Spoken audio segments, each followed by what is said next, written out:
온전한 교형의 안식 우리 안에 자라는 기쁨과 환경권을 내 안에 자라난다네.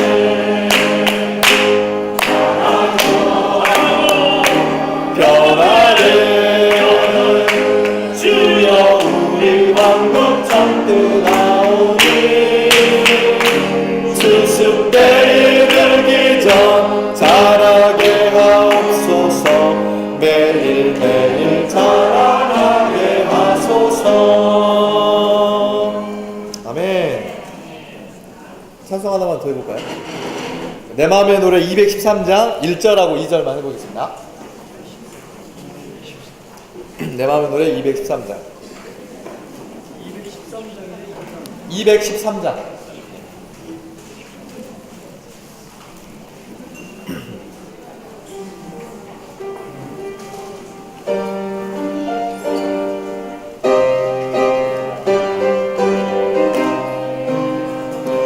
눈물을 흘리며 씨 뿌리는 자는 그는 기쁨으로 그 단을 거두리. 상한 갈대를 꺼져가는 눈물을 누가 돌볼 것인가. 기도하는 소리를 내가 들었다. 흘리는 눈물도 보았다. 너는 나와 함께 복음을 가지고 추수하러 함께 가자. 추수할 것 많으나 추수할 일뿐이 적구나. 내가 누굴 보내야 할까. 나의 마음을 가진 자 주께서 주신 땅을 경작하리. 씨를 뿌리고 물 주며 돌보리. 비바람 불어도 폭풍이 몰아쳐도 신실하게 돌보리. 모든 지위와 명성은 다 던지리. 주의 웃는 얼굴만 보리. 타고난 재능은 사의지하느니 주님만 의지해하리. 주연의 여기에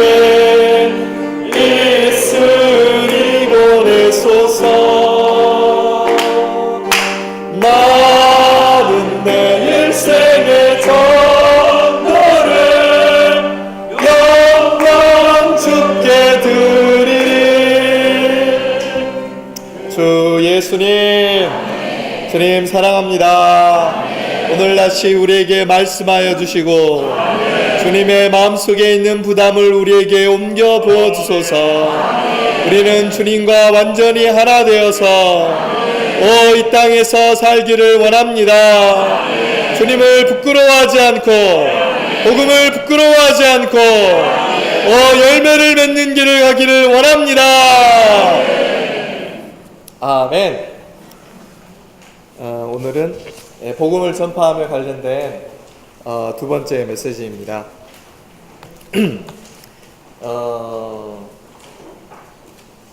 이 가장 죽기 전에 우리가 이제 죽음 앞에 갈 때가 있잖아요.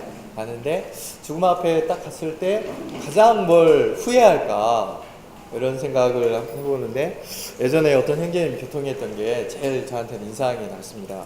어떤 형제님이 이제 위중한 상태가 되셨는데 뭘 가장 후회하냐, 이렇게 형제님이 내가 가장 많이 후회하는 것은 내가 아는 사람들에게 또 주위 친척들에게 복음을 다 전하지 못한 것이 가장 후회가 된다. 이렇게 이야기를 하셨다고 그래요. 그게 저한테는 굉장히 울림이 되더라고요. 저도 사실 만약에 내일 내가 죽게 된다면은 내 주위에 있는 사람들에게, 내가 아는 친구들에게, 친척들에게 복음을 전하지 않았던 것이 가장 후회가 될 것 같아요.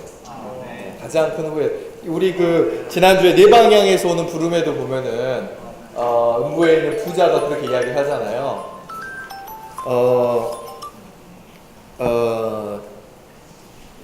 친척에게 복음이 전해지기를 원하는 그런 외침이 있었잖아요.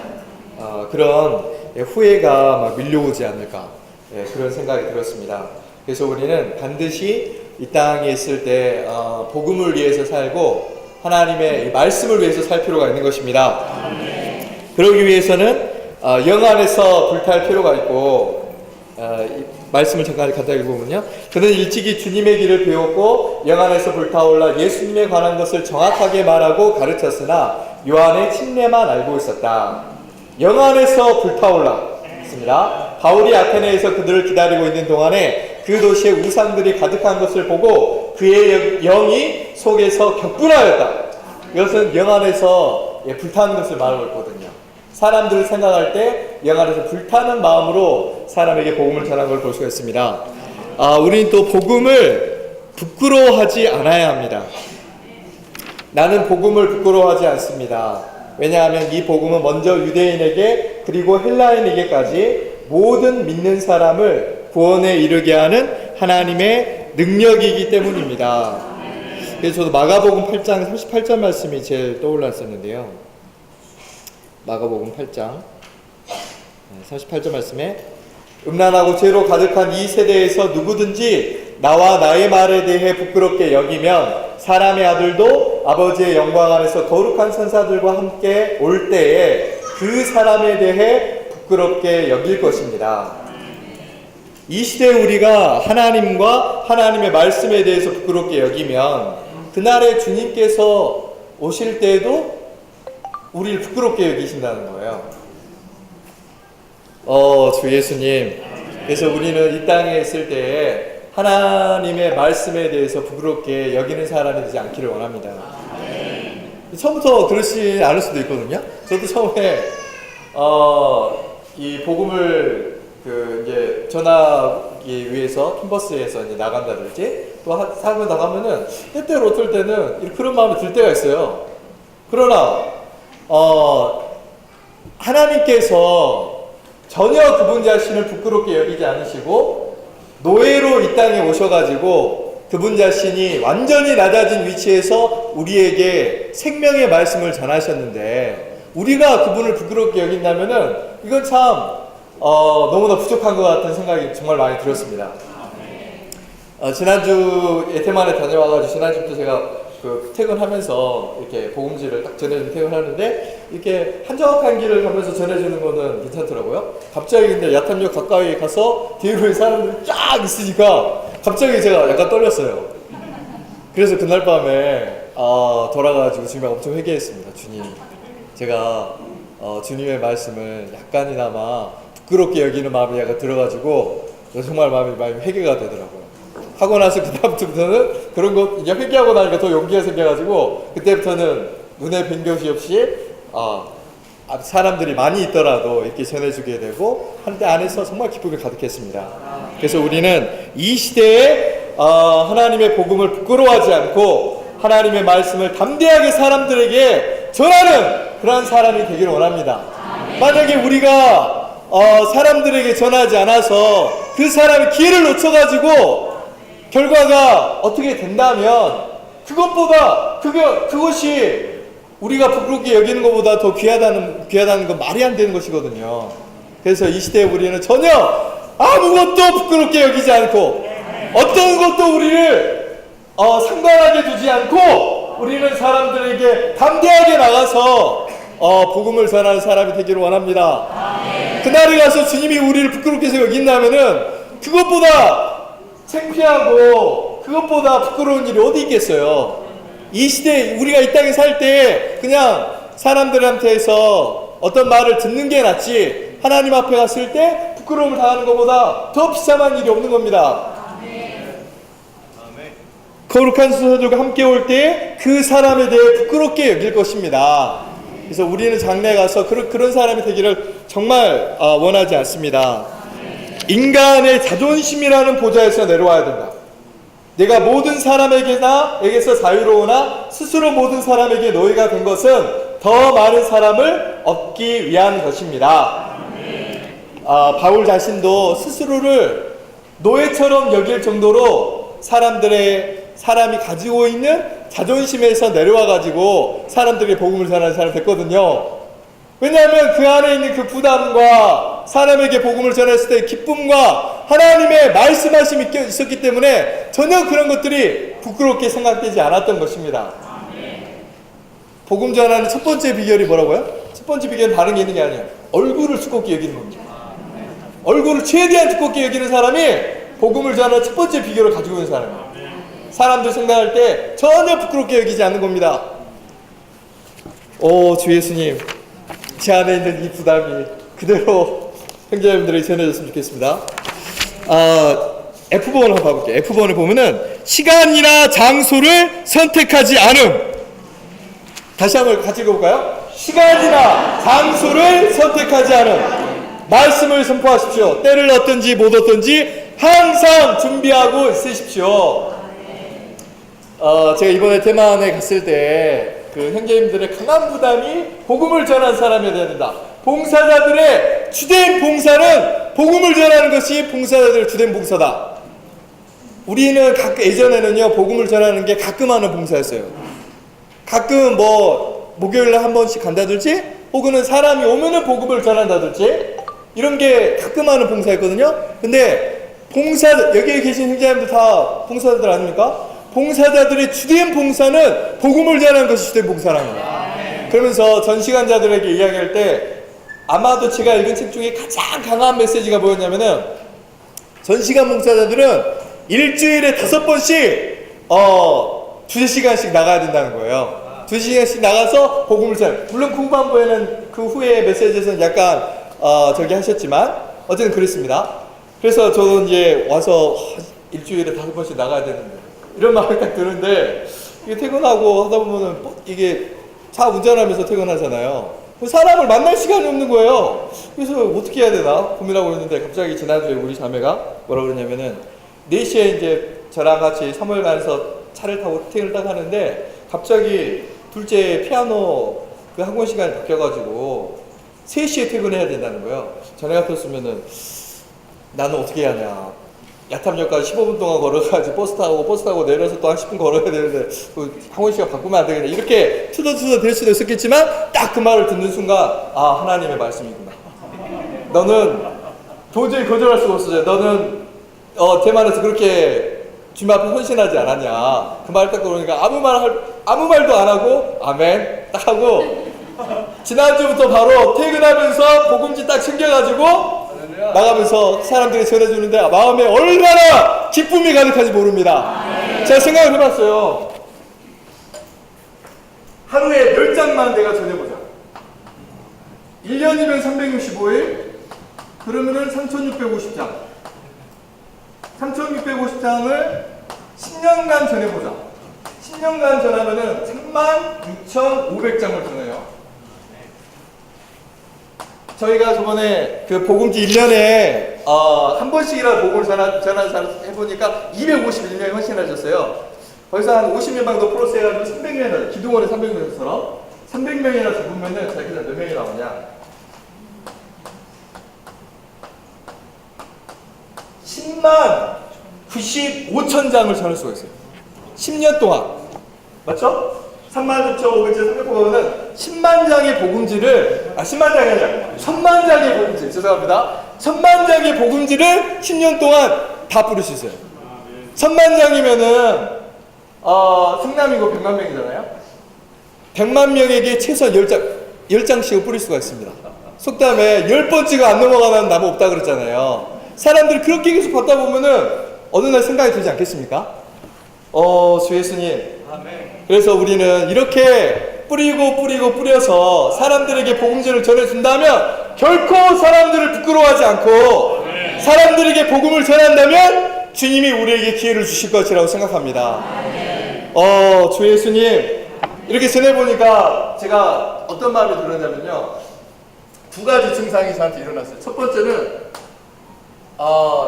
조금 처음에는 이게 가져갔는데 가다 보니까 다 뿌리고 나니까 가다 보면 한 중간에 가다 보면 복음지가 없어요. 복음지가 없으니까 어쩌면 복음지 좀 더 가져올 걸, 사람들 좀 더 내줄 걸 하니까 안에서 중독이 됩니다.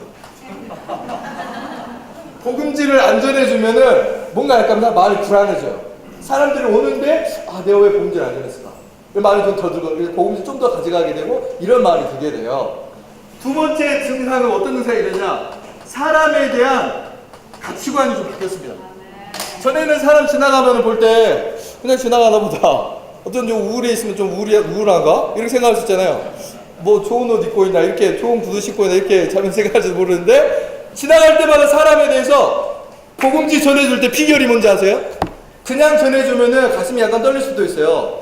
전해줄 때마다 안에서 기도하십시오. 어떻게 기도합니까? 주님, 저 사람이 이 복음지를 받아서 구원받게 하여 주옵소서. 이 복음지를 반드시 읽어야 합니다. 기도하면서 주잖아요. 안에서부터 성령이 막 불타오릅니다. 안에서부터 막 불타올라가지고 어떻게 할 줄 몰라. 사람이 부끄러운 거는 완전히 잊어버리게 됩니다. 그래서 목요일에 나가실 때 기도하면서 주셔야 됩니다. 그냥 주면 안 돼요. 기도하면서 주시면 그렇게 되면서 사람에 대한 가치관이 완전히 바뀝니다. 볼 때마다 저 사람도 구원받아야 되는데, 저 사람한테도 정말 구원이 전해야 돼, 이런 가치관이 완전히 바뀌게 돼요. 그래서 간단하게 교통드렸지만 어쨌든 최소한 하루에 10장씩 사람들에게 복음을 전해주는데, 사람 많은 데 가잖아요. 공원 같은 데 가 10분이면 다 전하면 10분도 안 걸릴 수도 있어요. 그래서 아멘. 우리의 호주머니에 우리의 가지고 있는데 항상 복음지를 가지고 다녀가지고 전하면서 복음을 전하는 것이 우리의 생활과 우리의 조성이 되길 정말 원합니다. 아멘.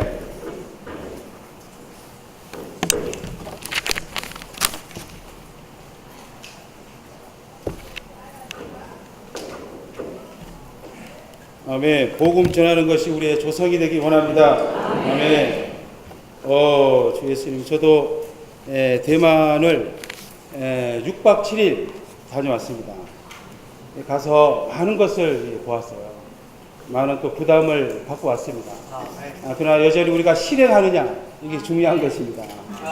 아멘. 제가 이제 대만에 딱 도착했는데, 제가 한국에 있을 때 어느 정도 영안에 불탔다라고 이렇게 생각을 했거든요. 최근에 제가 이제 중국에 있다 오면서 지체들이 많이 더해졌어요. 우리 지역에. 그러면서 이게 뭔가 좀 불타서 사람들이 많이 더해지는구나. 근데 막상 제가 대만에 갔더니 이게 저는 이 불이 마치 반딧불이더라고요. 대만 지체들이 얼마나 불타는지. 이 불타는 비결이 뭘까 봤더니 이 복음이에요. 대만은 이 복음과 목양의 구조가 아주 너무나 견고하게 세워져 있습니다. 저희가 어디죠? 두 지역을 방문했거든요. 간 곳마다 다 이 복음에 대해서 사람들을 얻어서 목양하는 것에 대해서 너무나 체험적으로 이렇게 교통하셨어요. 그건 제가 이제 너무나 길기 때문에 제가 교통할 수 없고 제가 받은 부분만 교통하겠습니다. 오늘 이 말씀에 보면 복음을 전파할 때 우리는 반드시 복음의 영을 가지고 있어야 한다. 아멘. 복음의 영을 가지고 있어야 한다. 아멘. 복음의 영이 충만할 때 그것은 우리 속에서 능력이 되고, 그리고 복음을 전파하지 않을 수 없게 된다. 아멘. 이 복음의 영이 있으면, 복음의 영이 충만할 때 우리는 우리 속에 능력을 가지게 됩니다. 능력을 주옵소서 라고 기도할 필요 없어요. 우리 안에 먼저 복음에 대한 부담을 가진다면 이 부담이 우리 안에 능력이 되는 것입니다. 이 능력이 있을 때 우리는 복음을 전파하지 않을 수 없는 거예요. 이 능력이 없고 복음의 영이 부족하기 때문에 나갈 수 없죠. 또 한 방면에서 나갈 때 복음의 영이 생기는 것입니다. 아멘. 그리고 또 복음의 영은 불타오르는 영을 불러온다. 우리가 복음을 전파하고자 한다면 반드시 불타올라야 한다. 우리가 미친 것처럼 보이는 정도까지 불타야 한다. 저는 오늘 이 전반부 메시지 읽으면서 회개도 많이 했고 많이 돌이켰어요. 또 선포했습니다. 미친 것처럼 보이는 정도까지 불타게 하소서. 이 복음의 영으로 불타게 하소서. 바울은 내가 복음을 전하지 아니하면 내게 화가 있을 것이다. 저도 정말 이렇게 되기만 합니다. 내가 복음을 전하지 아니하면 화가 있을 것이다. 주 예수님. 바울은 너무나 이 복음의 영이 뜨거웠기 때문에 4차례에 걸쳐서 마치 땅끝이라 생각한 스페인까지 끊임없이 복음을 전파로 나갔습니다. 바울 행진을 볼 때 우리는 복음의 사람이라고 이렇게 느껴지잖아요. 정말 제 자신이 일한 바울과 같이 복음의 영 안에서 불타오르는 사람이 되기 원합니다. 모두가 다 복음의 영 안에 불타기 원합니다. 이번에 6 메시지를 전했는데 특별히 저는 3번째 메시지 너무나 많이 줬어요. 3번째 메시지가 절박하고도 전일하게 복음을 위해 살고 그리고 어떻게 복음 전파하는지를 배우고 여기서 4가지 절박하고 전일하게 살고 배우는 것. 이 말씀이 너무나 공감이 됐어요. 절박하게라는 것은 반드시라는 거예요. 반드시 우리는 복음을 전해야 된다는 거예요. 뿐만 아니라 전일하게 이 일밖에 없다는 거예요. 우리의 일은 복음을 전하는 이 일 외에는 없다는 것입니다. 전일하게 이 복음을 전파해야 된다는 것이에요. 또 하나는 복음을 위해 살아야 되고 산다는 거예요. 복음은 어떤 일이나 운동이 아니라는 것이죠. 복음은 우리의 생활이 되어야 된다는 거예요. 우리의 생활, 우리의 존재, 우리 안에 조성이 되어야 되는 거예요. 사실 김영재님이 교통하셨어요. 큰 비비침이 있더라고요. 빌립보서를 볼 때 우리는 그리스도를 체험하고 또 하나를 볼 수 있죠. 기뻐하는 책입니다. 빌립보서. 근데 왜 기뻐할까요?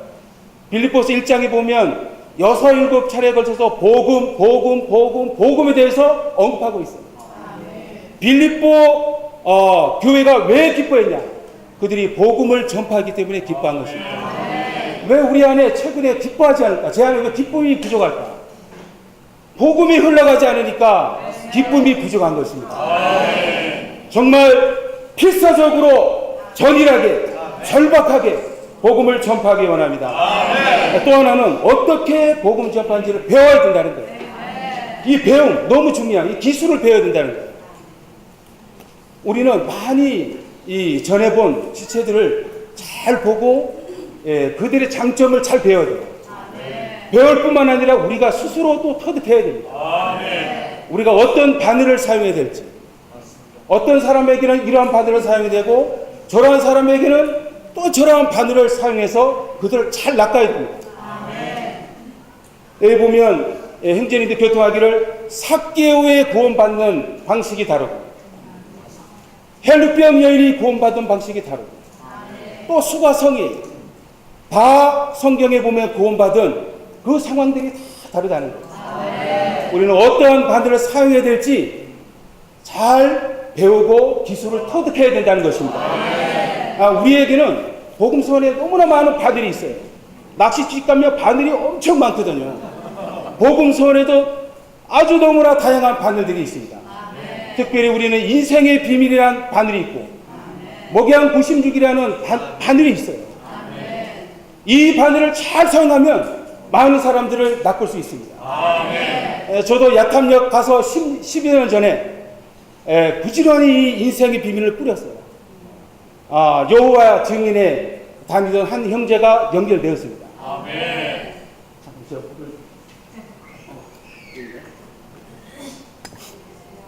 주 예수님. 여호와 증인에 다니던 오창 형제가 연결돼서 지금까지 교회생활을 잘 하고 있어요.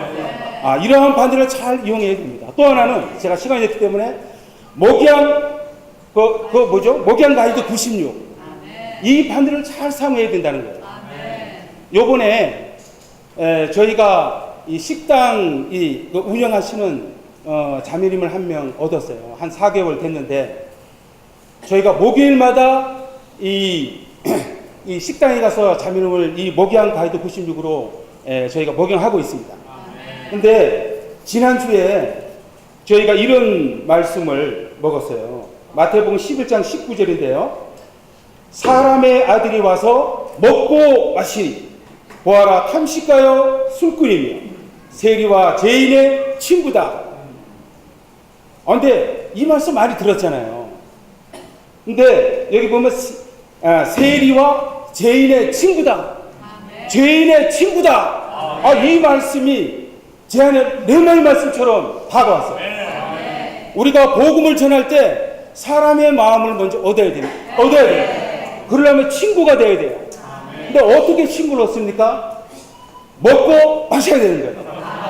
먹고 마시니 바리새인들은 욕을 했지만 주님은 죄인들을 친구로 죄인들의 마음을 열기 위해 먹고 마신 거예요. 정말 이 자매님을 얻을 때 우리가 정창수 형제님 부부와 저희 부부 그리고 박정숙 자매님 이렇게 5명이서 저 율동공원을 갔어요. 함께 사진도 찍어주고 자매님이 한 번도 잠깐만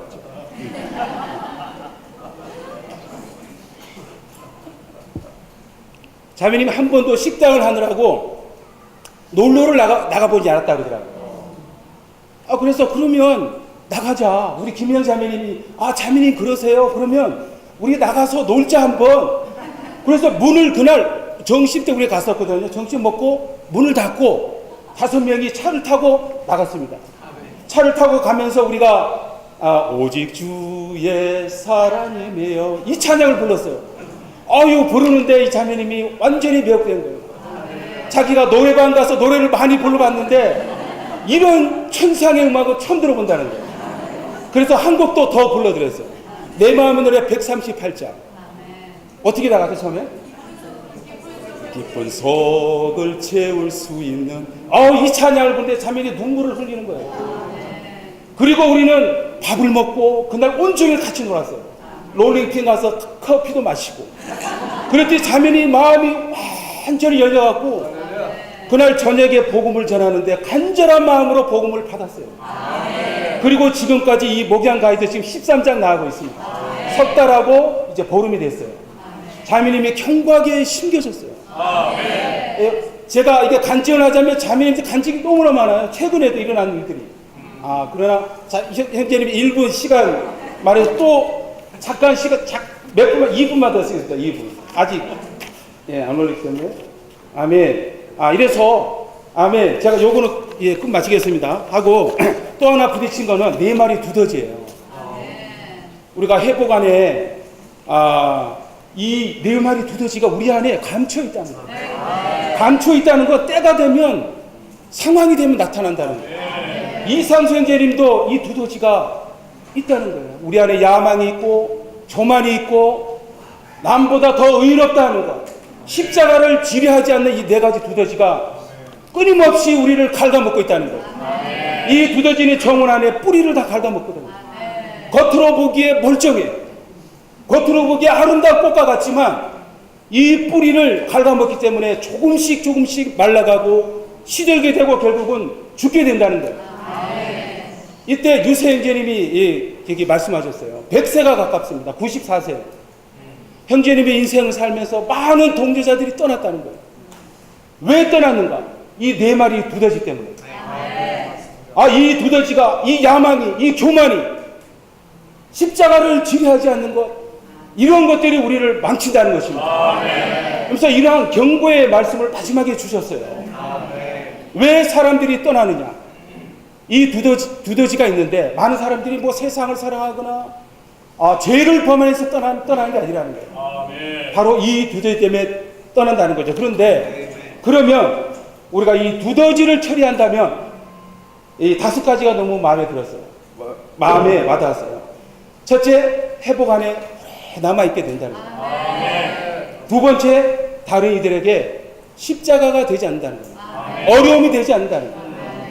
그럴 때 우리는 한마음 한뜻이 있게 되고, 그리고 한마음 한뜻이 있게 된다면 거기에 부흥이 있다는 것입니다. 우리 안에 분이 있을 때 인수의 증가는 자동적으로 증가된다는 것입니다. 아멘. 죄송합니다.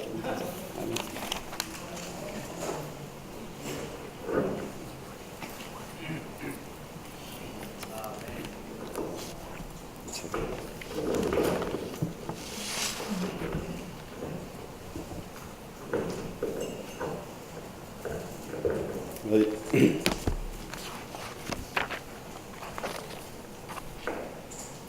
이어서 좀 더 교통하겠습니다. 로마 숫자 3번에 제목을 같이 한번 더 읽어보겠습니다. 복음의 영은 복음을 향한 땅의 태도를 산출한 A번 영 안에서 불타오른 1번 같이 먹어볼까요? 그는 일찍이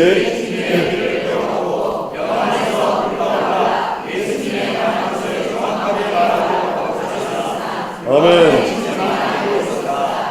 아멘. 그는 영 안에서 불타올랐습니다. 이런 교통을 할 때 우리의 영이 불타오르기 원합니다. 2번 읽어보겠습니다. 바울이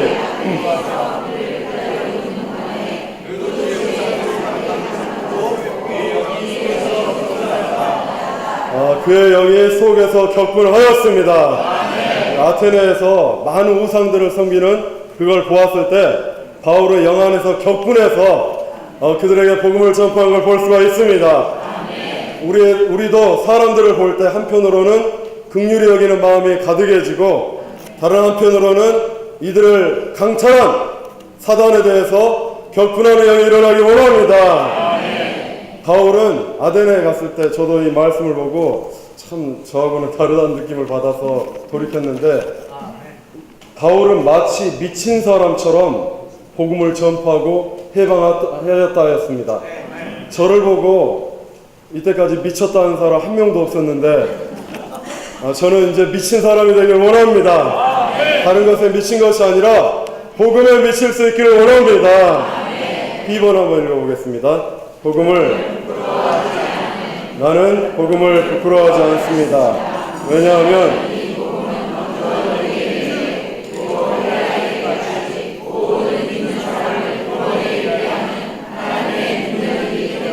아멘. 우리는 복음을 부끄러워하지 않습니다. 우리에게 이 복음을 들려주시고 구원받게 하시고 더 나아가서 이 복음을 전하라고 우리를 불러서 위임을 주셨다는 것은 너무나 큰 긍휼이고 영광인 것입니다. 우리는 복음을 부끄러워하지 아니하고 매주 목요일 나갈 것입니다. 또 주일도 나갈 것입니다.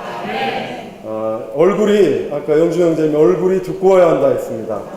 사실 우리는 한국 사람들은 체면을 많이 차리고 명예를 중시하고 그러는데 다른 거에서는 그래도 좋지만 복음을 위해서는 이러한 것을 없애버리기 원합니다.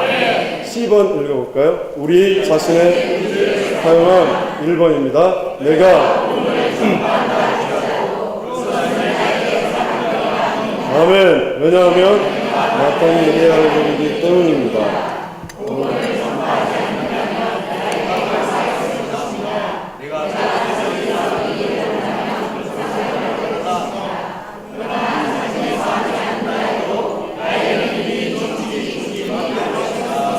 이제 교회가 이런 복음의 전파를 더 강화하고 인도할 때 이제 함께 움직이니까 해야지 그거로는 부족하고 이것이 우리의 자원하는 영에서 나올 수 있도록 우리가 복음의 영으로 충만하길 원합니다. 2번 한번 읽어볼까요? 2번 소유물과 자신을 다 1번입니다.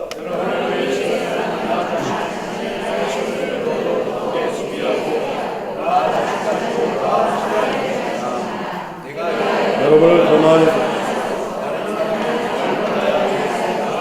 아멘. 그 다음입니다. 그렇다면 나는 우상이 무엇이겠습니까? 내가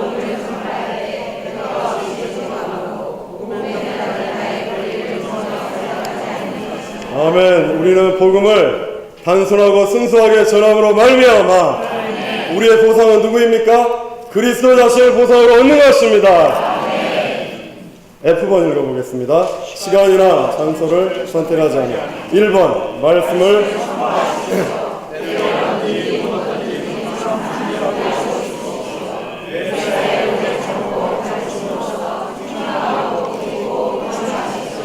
말씀을 선포하십시오. 때를 얻을 때만 선포하십시오.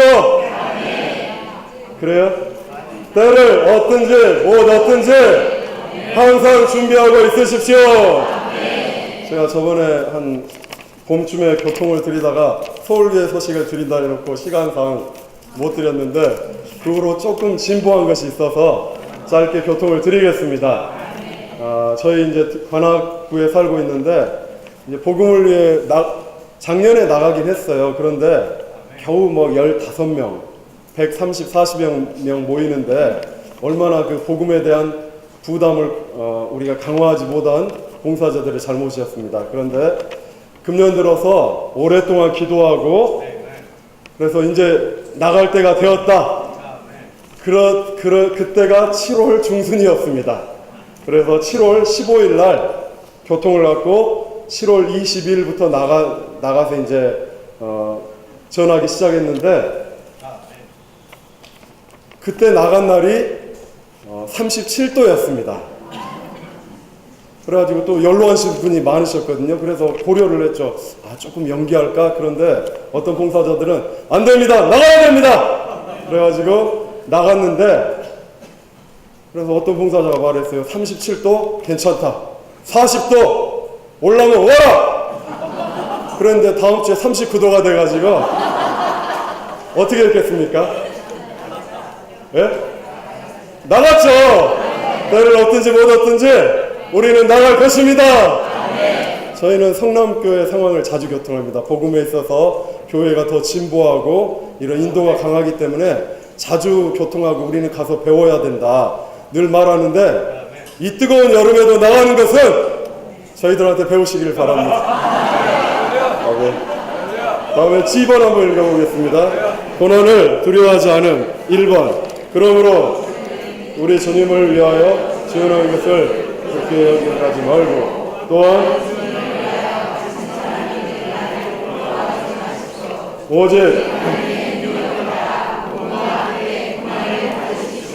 오직 다시 한번 선포해볼까요? 오직 하나님의 능력을 따라 복음과 함께 고난을 받으십시오. 다음에 로마 숫자 4의 복음의 생활 한번 읽어볼까요? 복음의 생활 A 복음의 1번입니다.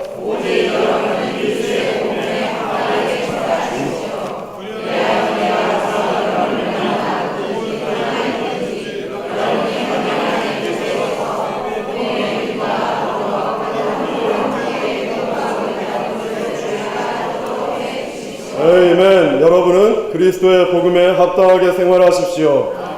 한편으로 우리의 복음의 영이 미친 사람처럼 불타올라야 하지만 한편으로 우리는 하나님 사람으로서 아주 정상적이고 사람을 사랑하고 섬기는 합당한 태도를 갖는 그러한 생활을 훈련하길 원합니다.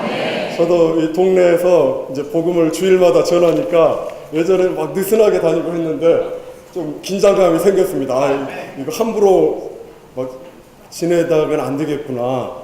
사람들이 지켜보고 있겠구나. 매주 나가서 복음을 전하는데 띠까지 메고 하나님은 빛이십니다. 하나님은 사랑이십니다. 그런데 빛이라 해놓고 생활이 엉망이면 안 되지 않겠습니까? 우리의 생활이 더 복음을 위해 분별되기 원합니다. B번 한번 읽어보겠습니다. 주님 안에 거하 나는 포도나무요 여러분은 가지들입니다. 그가 내 안에 그 안에 거하면 그 사람은 열매를 많이 맺습니다. 왜냐하면 나를 떠나서는 아무것도 할 수 없기 때문입니다. 10번입니다. 깨끗이 손질돼 내 안에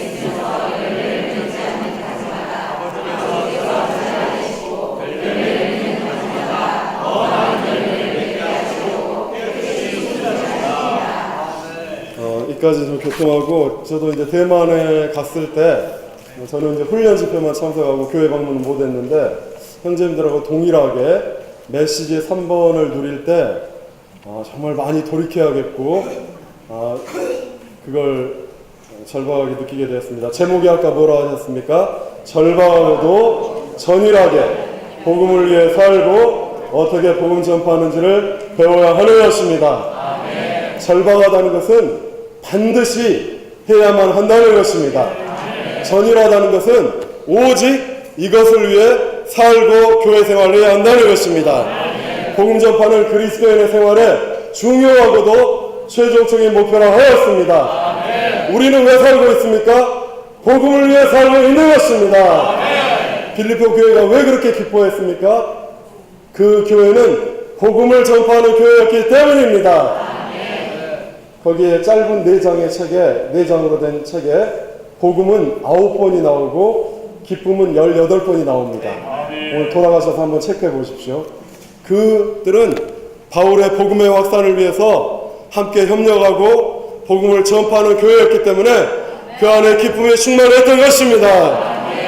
이건 마지막으로 읽고 마치겠습니다. 하나님의 마음의 뜻은 지방교회들의 복음을 확산하는 것에 있어서 교통을 갖는 것인데 이것은 일정 기간만이 아니라 주 예수 그리스도의 날, 즉 그분의 다시 오심까지 지속하는 것이다. 우리는 이 교통이 끊어지지 않는 것이 사도의 부담이라는 걸 볼 수 있다. 여기에 참으로 전쟁이 있다. 하나님의 마음의 뜻은 지방교회들이 복음을 확산하는 것에 있어서 교통을 갖는 것이다. 그렇지만 이 교통, 즉 주님이 친히 시작한 선한 일은 아마도 중단될 가능성도 있다. 그러므로 우리는 주님이 다시 오시는 날까지 이 일이 중단 없이 전진될 수 있도록 반드시 주님께 기도해야 한다. 성남에서 이러한 복음의 확산을 위한 교통이 주님이 오실 때까지 지속되기를 원합니다. 제가 있는 서울에서도 계속 지속될 수 있기를 원합니다. 아까 오늘 213장 내 마음의 노래 1절 2절 불러주십시오.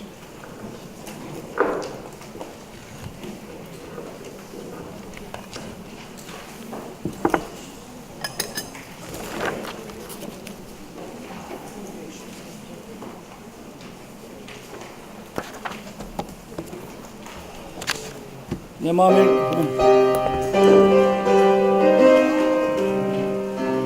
눈물을 흘리며 시 뿌리는 자는 그 기쁨으로 그 단을 거두리 상한 갈대를 꺼져가는 등불을 누가 돌볼 것인가.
여기 82쪽에 보면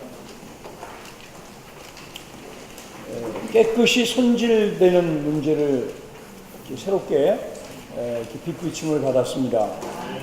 이것은 다만 더러움이나 죄들이나 하나님 앞에서 합당하지 않은 것들을 이제 이 죄들을 씻어내는 것만이 아니라 이것은 가지를 잘라내는 거라는 거죠. 모든 것이 열매를 맺기에 방해가 되는 것들은 손질한다는 말은 나무 가지를 씻어서 손질하는 게 아니라 과감하게 잘라내야 열매가 열린다는 것입니다. 방해하는 모든 것을 제거하기 위해 반드시 하나님의 다룸을 받아들여야 한다. 제가 이번 겨울도 추웠고 이제 여름도 아주 더웠잖아요. 저는 뭐 그렇게 화초를 좋아하지 않은데 이제 우리 김자매가 식물을 키우는 것을 좋아해요. 그래서 이제 저도 이제 도와줘야 되니까 물 주는 거 도와주고 나르는 거 도와주고 함께 부부는 함께 해야 되지 않습니까? 그러다 보니까 저도 이제 좋아하게 됐어요, 식물을. 근데 겨울을 지나면서 아주 가치가 있는 좋은 고무나무들이 이파리가 막 시들시들해진 겁니다. 잘 보존을 한다고 했는데도 이 안에다 들여놨는데, 근데 이제 과감하게 이왕 베린 몸 그냥 막 그 톱으로 칼로 가위로 그냥 막 다 잘라버렸어요. 지저분하게 보이는 이런 것들을 다 잘라버렸습니다. 그 죽은 거 이거 뭐 제대로 살까 할 정도로 그런데 이 여름을 지내면서 얼마나 멋있게 그냥 막 싹이 나오는지, 야, 이게 잘라내는 거구나. 주님이 우리에게서 보기를 원하시는 것은 복음의 열매를 원하십니다.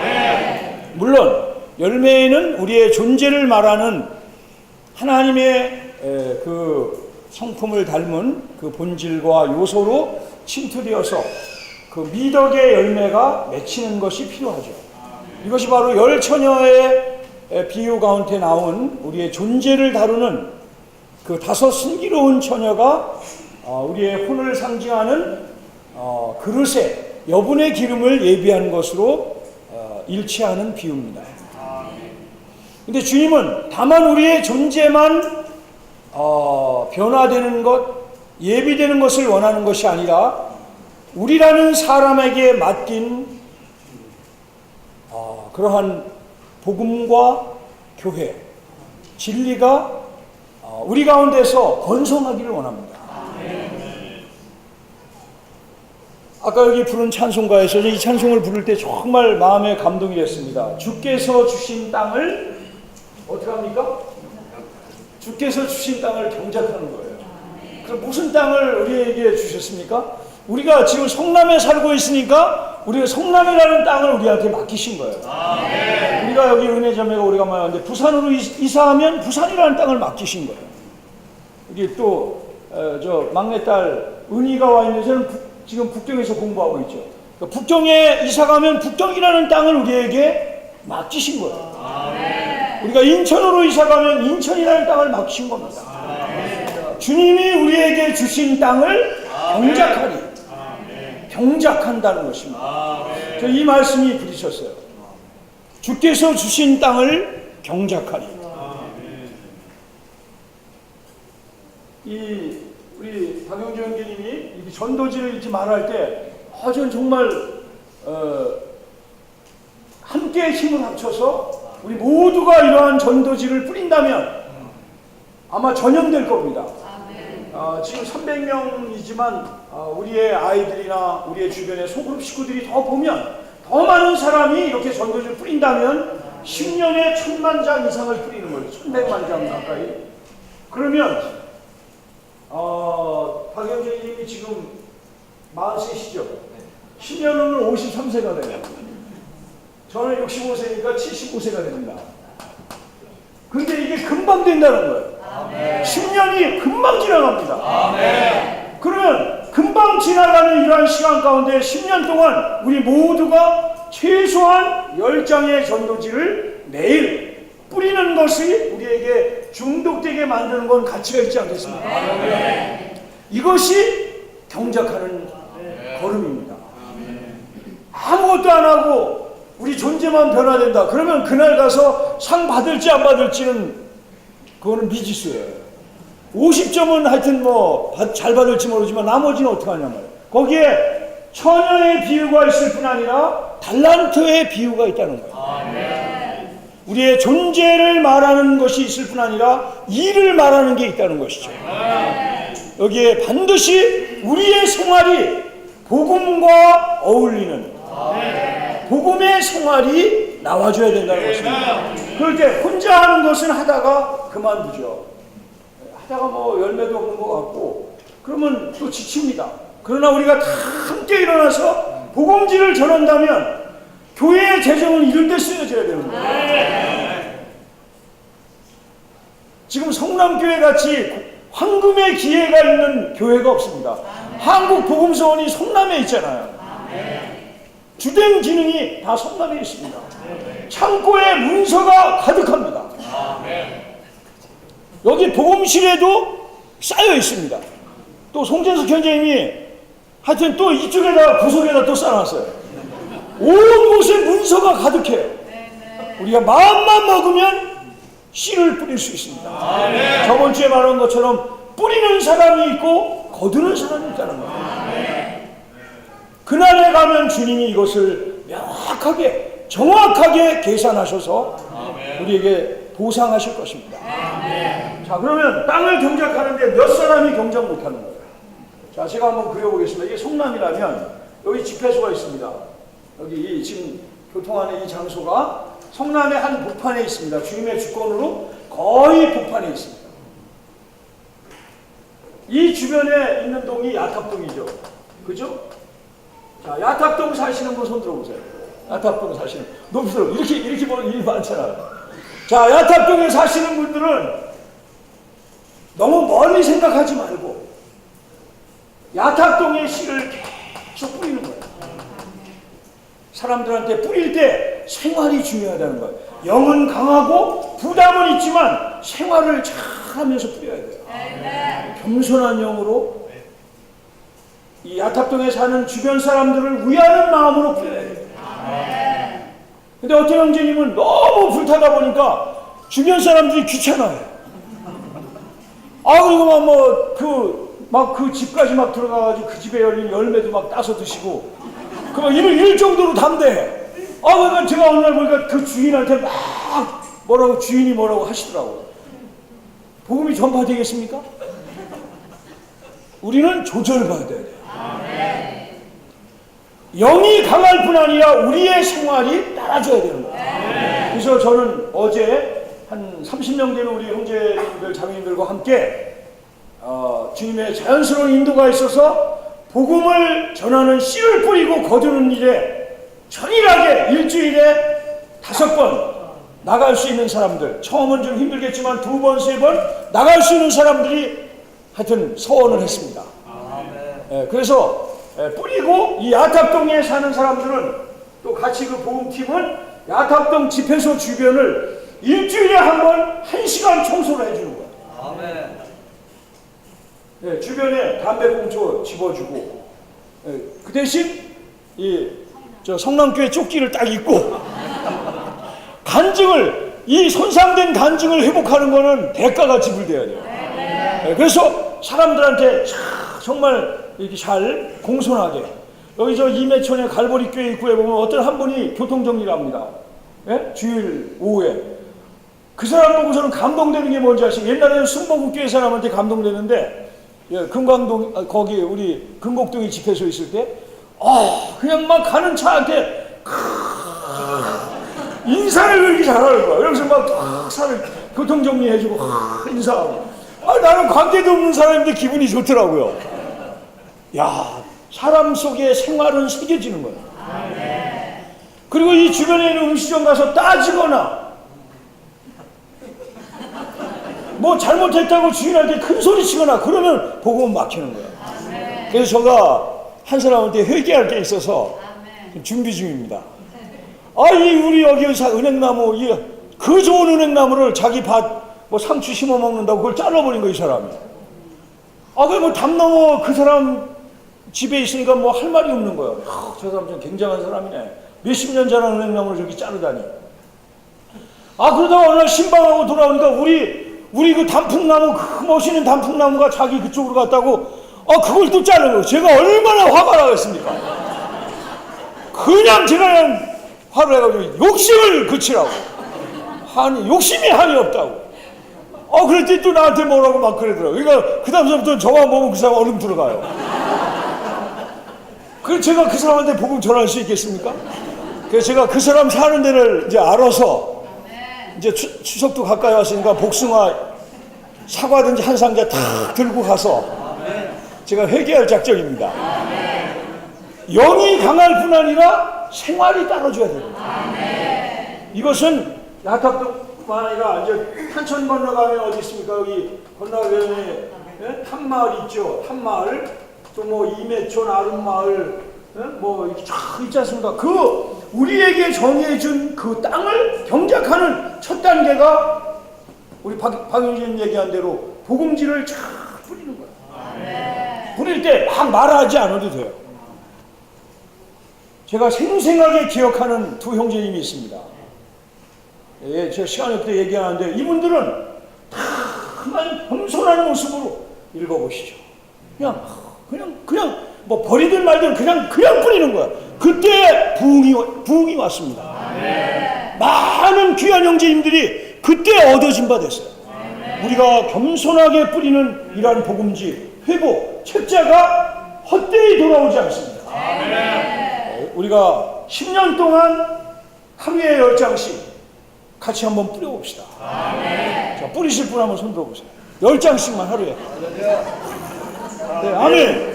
자, 그러면 10년 동안 꾸준히 하면 내리세요. 10년 동안 어떤 일이 일어나는지 아십니까? 열매가 맺을 뿐 아니라 우리하고 관계된 모든 일들이 형통합니다. 왜 그런지 아세요? 우리의 주인께서 내 사랑하는 이 자녀들이, 사랑하는 종들이 복음을 전해야 되는데 복음은 안 전하고 엉뚱한 일만 하고 있으니까 그 일이 잘 되겠습니까? 그러니까 주님이 조금만 환경을 바꿔도 일이 안 되는 거예요. 10년 동안 꾸준히 뿌리면 그렇게 뭐 애들을 위해서 기도할 필요 없어요. 거기에 다 포함되어 있습니다. 10년 동안 하루에 10장. 여기 복음지는 밑에 내려가면 얼마든지 있고 송대석 형제님이 얼마든지 갖다 꽂아 놓습니다. 자, 그렇게 해서 우리가 복음을 전하는데 손질이 돼야 돼요. 그 뭘 손질돼야 됩니까? 복음의 생활을, 복음의 영과 생활을 방해하는 모든 것들을 가차없이 잘라버려야 돼요. 네. 어떤 형제가 한 명이 아주 이 인터넷도 잘 다루는 형제인데 어느 날 카톡을 제가 보냈는데 카톡을 못 받았대요. 그래서 아니 형제, 아니 카톡 뭐 없어? 나는 보내는데 왜 못 받았다 그랬더니 그 형제가 하는 말이 저는 카톡을 쓰지 않습니다. 그래서 제가 놀랐어요. 야, 그러면서 뭐라고 하냐면 저는 시간을 구속해야 됩니다. 그 형제가 복음을 위해서 구속하는지 다른 걸 위해서 구속하는지 모르지만 우리가 복음을 위해서 우리의 생활 가운데 불필요한 것들, 물질 나가는 거, 시간 사용하는 거, 뭐 이거 쳐다보는 거, 이런 거를 과감하게 잘라버립시다. 그러면 아름다운 열매가 피기 위해서 우리 가정에 아름다운 것들이 일어날 것입니다. 자, 보세요. 제가 여기까지만 읽고 마치겠습니다. 제가 한 2, 3분 남았는데 83쪽에 보세요. 자, 이게 우리 가슴에 손을 얹고 한번 생각해 봅시다. 중간에 모든 집회에 참석하고 성경을 읽으며 기도하고 그 행위에 나무랄 데가 없는 형제가 여전히 단 한 사람도 주님께 이끌지 못할 수도 있다. 이것은 그가 어떤 죄를 지었다는 뜻이 아니다. 그러나 그것은 주님께서 그를 처리하시도록 그가 허락해 드리지 않는 것을 의미할 수도 있다.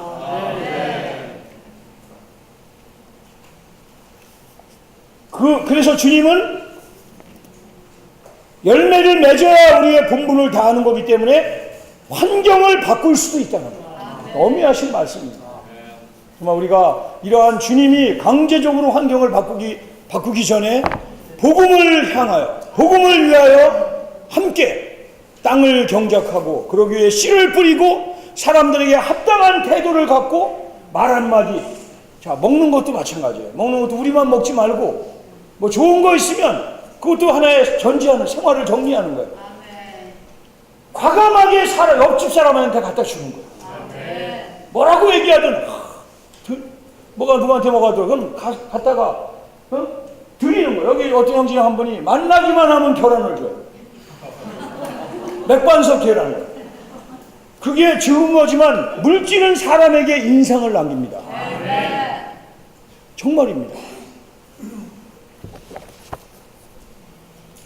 사실 우리의 이런 탁월한 복음의 영으로 불탐과 사람을 사랑하는 마음으로 사람들에게 합당한 태도로 우리가 야탑동에서 각종 마을에서 산성동에서 신흥동에서 복정동에서 합당하게 생활한다면 우리를 통하여 주님은 많은 열매를 맺게 하실 겁니다.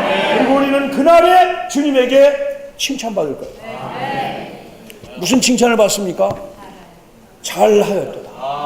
이거는 만왕의 왕께서 하시는 말씀이에요. 우리가 큰 회사를 경영했다고 잘했다고 칭찬할 것 같습니까? 아니에요. 그분의 일과 관련된 우리의 존재는 물론이고 그분의 일과 관련된 데서 잘 장사한 그분의 충성된 종들에게 잘했다. 네가 지극히 이 작은 것에 충성했다. 이 작은 거예요. 열정 뿌리는 게 작은 겁니다. 어떤 사람은 하루에 600장, 700장을 그냥 뿌리는 사람도 있어요. 작은 겁니다. 작은 거지만 며칠하고 많은 거는 충성이 아니에요. 박영주 형제가 지금 44인데 83세까지 계속 뿌리면 그거는 상 받는 거예요. 한 가지를 해도 끝까지 하면 그게 충성된 거예요. 우리가 이러한 복음의 영과 합당한 생활을 통해서 우리를 통해 많은 열매가 맺혀진다면 우리가 살고 있는 성남 땅이 많이 경작될 겁니다. 우리는 큰 인수를 원하는 게 아니에요. 생명의 흘러 넘침으로 주님이 더해주신 그분이 볼 때 합당한 인수가 있을 거예요. 그러한 그분의 열매가 가득 우리가 사는 곳에 보여지기를 원합니다. 자매님들 나오시겠습니다. 나오셔서 강화하시고 얼른 나오시죠. 3분 시간 꼭 지켜주시고 그 다음에 하시는 분들은 1분씩 시간을 꼭 지켜주시기 바랍니다. 얼른 나오세요. 앞으로 나오세요.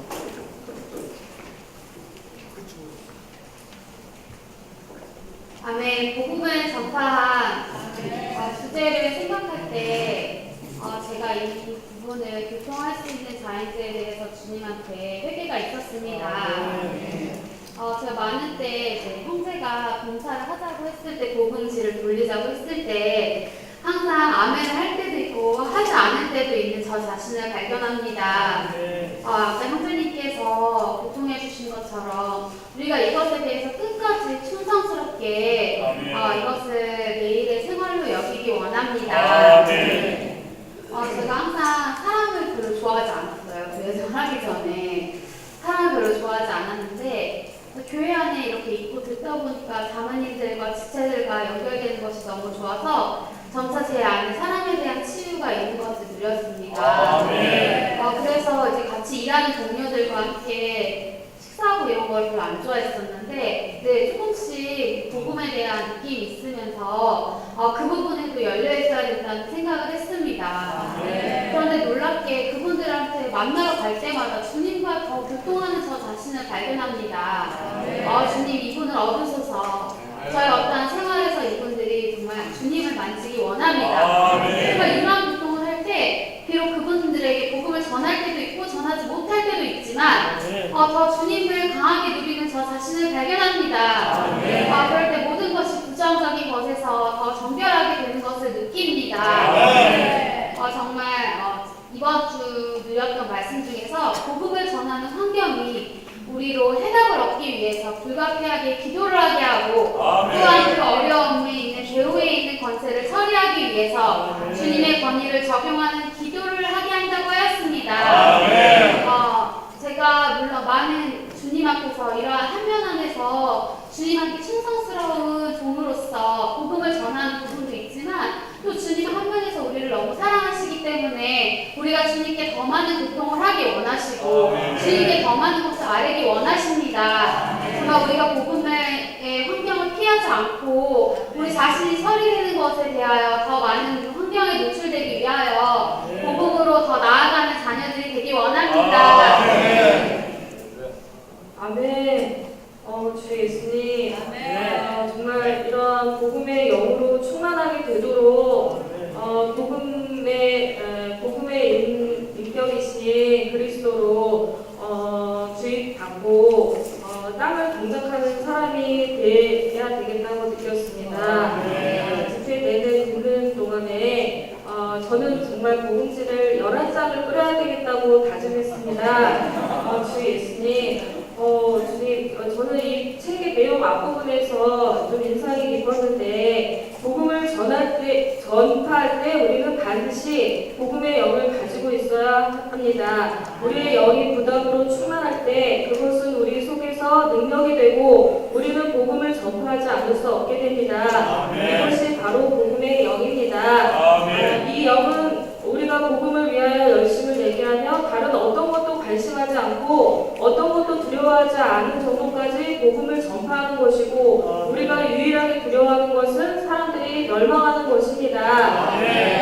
주님, 정말 주님이 먼저 우리를 정말 죽기까지 십자가에 주시기까지 우리를 사랑하셔서 우리를 구속에 이르게 하시고 또 지금 현재 우리 교회 생활 안에서 말씀의 물로 거룩하고 깨끗하게 씻는 이런 과정을 통해서 우리가 영광스러운 그리스도의 신부로 단장되는 날까지 우리가 교회 생활 안에서 우리를 변화시키고 단장하고 계시다는 것입니다.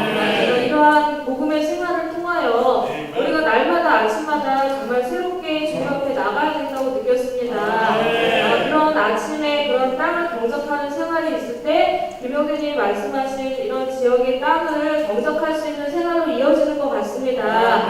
매일 아침국 말씀에 굉장히 인상을 받았었는데 우리는 날마다 주님 앞에 이런 가지가 깨끗이 손질될 수 있도록 새롭게 신선하게 날마다 주님 앞에서 정말 신선한 화목 제물을 드림으로써 철이 받아야 된다는 것입니다. 이거는 다만 씻는 문제뿐만이 아니라